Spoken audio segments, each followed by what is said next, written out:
Mesdames et messieurs, distingués invités, frères et sœurs, chers compatriotes, recevez nos salutations fraternelles et patriotiques les plus vivantes. Nos salutations à tout notre peuple éparpillé aujourd'hui dans les quatre coins de la planète. Je suis moi Zulu Diabanza, porte-parole d'une organisation panafricaine Unité, Dignité, Courage. Et nous sommes ici, je parlerai au nom de toutes les structures et le mouvement, justement, qui sur la place parisienne, en Europe et partout, se sont battus pour cette question de la restitution.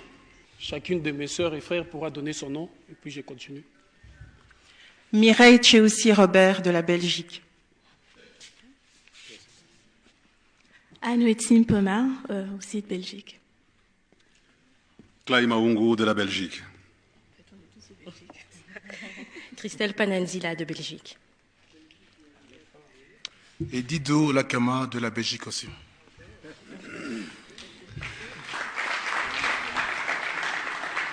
Du haut de cette tribune, sur la terre lumineuse du Congo, cette terre sacrée de nos aïeux, de nos ancêtres, de nos parents, de nos enfants, en résumé, notre terre. Pour ces colloques scientifiques internationaux, dans la tradition de nos ancêtres du Congo profond, cela s'est dit le Kimazau, qui voudrait dire la science divine,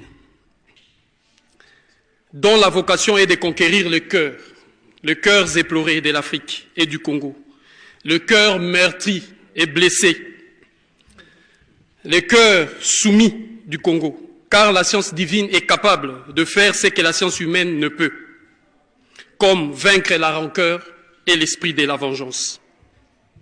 Ainsi, je voudrais rendre un vibrant hommage au vénérable Mpanzu, lui qui incarne cette science divine dont la vocation est de conquérir, aller à la conquête. Et c'est pour vous dire que nous sommes ici pour conquérir.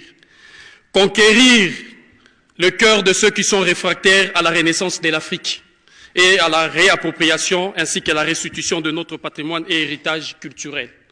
Gloire et honneur à ces vaillants et méritants ancêtres qui, avant nous, ont lutté pour préserver notre âme, notre identité vraie, en un mot, notre civilisation. Ces dignes fils et filles d'Afrique ont refusé la soumission et la perte de notre profonde identité et âme sacrée, tous victimes des machinations colonialistes et impérialistes ainsi qu'esclavagistes, et qui ont su tôt que sans la colonne vertébrale et la racine culturelle, un peuple n'est rien. Je rends hommage à Nevita Yankanga, roi des Congo. Je rends hommage à Nzinga Vemba, apôtre de l'Afrique. Je rends hommage à Kimpavita. Je rends un vibrant et appuyé hommage à Simon Kimbangu, symbole vivant de la lutte pour l'émancipation de la race noire.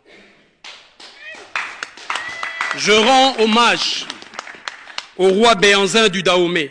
Je rends hommage à Chaka Zulu et je voudrais rendre un hommage à Mbutamuntu Joseph Kasavubu, qualifié par son éminence le cardinal Maloula comme le premier batteur du tam-tam pour l'indépendance inconditionnelle et immédiate du Congo, ce qui a sonné l'éveil et le rassemblement du peuple africain du Congo. Gloire et honneur à Patrice Emery Lumumba, cet héros plurinational qui, le 30 juin 1960, a posé les bases de la diplomatie active, en plaçant la dignité collective du peuple noir et les intérêts stratégiques du Congo et de l'Afrique au-dessus de toute exigence et artifice protocolaire. Ainsi, le 12 juin 2020, au musée du Quai Branly à Paris, ensuite de Tervuren, d'Anvers, de Bergendal aux Pays-Bas, de Marseille, nous avons déclenché la diplomatie active comme méthode pacifique et digne du combat pour la restitution du patrimoine spolié et enfermé dans les prisons muséales occidentales. Qui sommes-nous? Nous sommes des activistes de la diaspora de l'Afrique et de partout qui ont réussi à mettre dans l'agenda politique et médiatique la question de la restitution du patrimoine africain. Nous sommes cette jeunesse dépositaire de notre héritage commun. Nous exigeons que dans toutes les étapes de ces combats, dans la conception des projets, dans la discussion avec l'Occident, dans la délibération et la prise de décision, que notre jeunesse y soit associée et impliquée pleinement.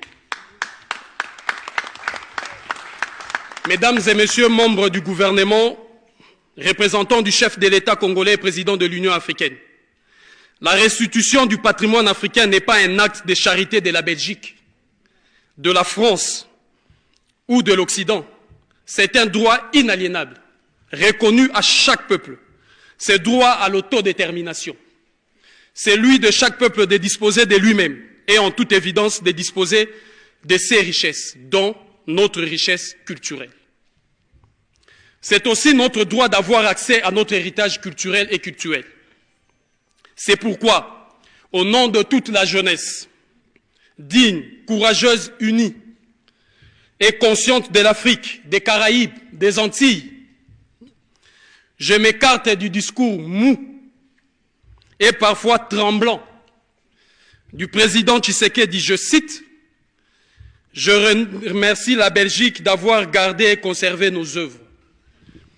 Notre jeunesse panafricaine, nous condamnons fermement les viols, le recel et des actes de prévarication de la Belgique et ses semblables pour s'être accaparés de notre patrimoine. Monsieur le conseiller du chef de l'État, Madame la ministre de la Culture, en vos qualités et fonctions respectives, vous n'ignorez pas que derrière chaque œuvre pillée et volée, c'est des villages entiers qui ont disparu. Des peuples, des cultures qui ont disparu à jamais. Des femmes violées, éventrées. Des enfants, hommes et vieux décapités. Des résistants brûlés vifs. Vous n'êtes sans ignorer que les musées occidentaux sont des prisons d'où sont enfermées nos énergies. Les fruits de notre propriété intellectuelle. En tout cas, les efforts de nos ancêtres. La plupart de ces œuvres ont vu leur dignité et sacralité bafouées. Exposés à tout vu, déshabillés de leur manteau d'intimité sacrée. Nous n'avons ni à remercier ni à applaudir la Belgique, la France, les États-Unis, la Hollande pour leur acte de prévarication et de pillage. La restitution du patrimoine africain ne peut avoir lieu sans la réparation. Nous parlons ici des réparations historiques. La réhabilitation de la vérité historique, d'où les nations occidentales et européennes diront en fait et geste ce qui s'est réellement passé.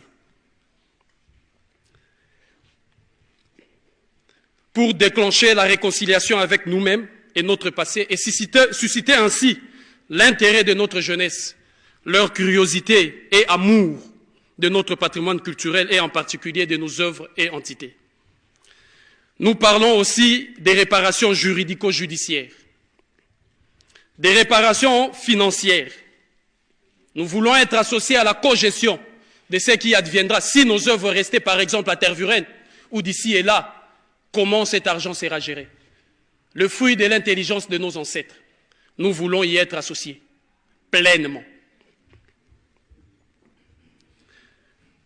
Nous parlons aussi de cette réparation financière, afin que toute la manne financière amassée durant les expositions, les exhibitions de nos œuvres nous soit reversée.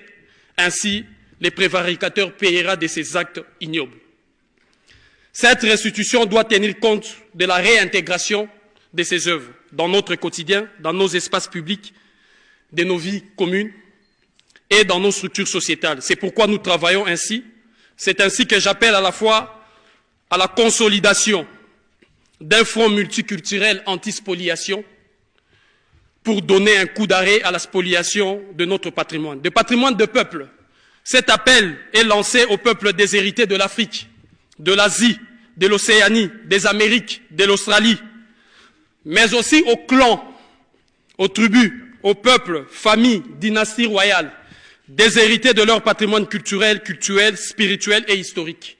Je lance aussi cet appel à tout le mouvement panafricain, à tous les acteurs culturels, aux associations, pour qu'ensemble nous menons ces combats de la préservation, la réhabilitation de nos cultures, afin de redorer les blasons ternis et pour mener à bon ces combats de la restitution inconditionnelle et immédiate de notre patrimoine et héritage culturel. Mes frères et sœurs, mes très chers compatriotes, peuples du Congo, d'Afrique, des Caraïbes et peuples noirs, comme notre méthode pacifique est digne du combat pour la restitution du patrimoine spolié enfermé dans les prisons muséales occidentales, mesdames et messieurs, membres du gouvernement, représentants de chefs de l'État, je voudrais vous dire que la boussole aujourd'hui qui conduit notre combat est simple et claire et vous devez partager cette boussole aussi avec nous. On ne demande pas la permission et l'autorisation à un voleur pour récupérer ce qu'il a volé. Je vous salue, unité, dignité, courage. Merci.